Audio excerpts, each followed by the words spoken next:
I belong to the prehistoric era where a lot of importance was attached to drawings and to hand sketching and to art.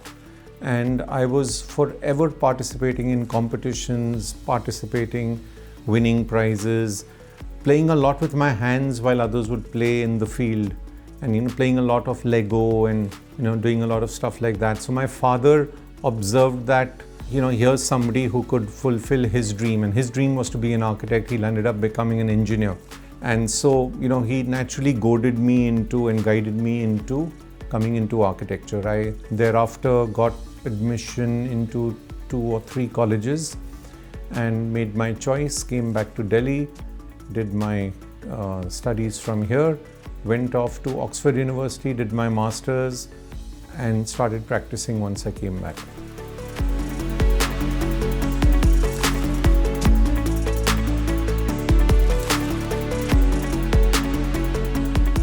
I think the biggest learning or the realization that I've had is that there's no difference in designing a residential space from a hotel space, from a workspace, because at the end it's being used by human beings. And therefore the experiential nature of the space is very important. And so I always believe that every space you do is actually an experience center for a human being you're trying to impress. It could be the end user in a workspace, it could be a guest in a hotel, it could be your family in your house that you've dreamed to build. So I think technology and design go hand in hand very, very well.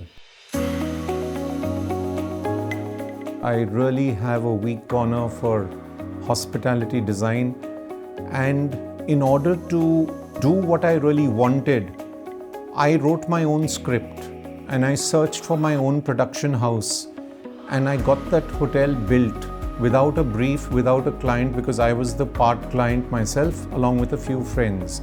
So the project I'm talking about is this wonderful boutique resort in Moira, Goa, which is today signed up by the Story by ITC brand.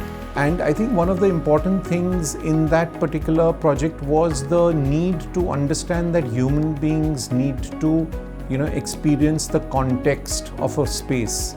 And so we had a very Mediterranean, very relaxed kind of a setting, which was made with thatched roofs and buildings below the canopy of trees, relating to the topography, very natural, very green kind of space. And I think today it's one of the examples of how you can actually be responsive to environments and be contextual at the same time without having to play the sustainability bugle.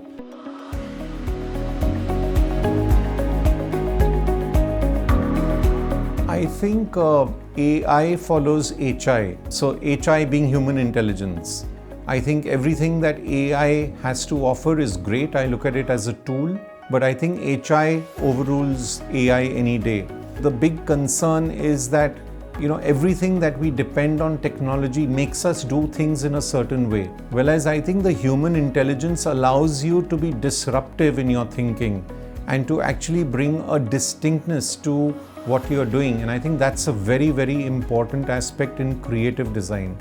So in many ways, I think what we really enjoy doing is making every project uniquely different. Good design is by design. It does not happen on its own. It happens with intent. It happens with hard work and with a focused approach towards creativity.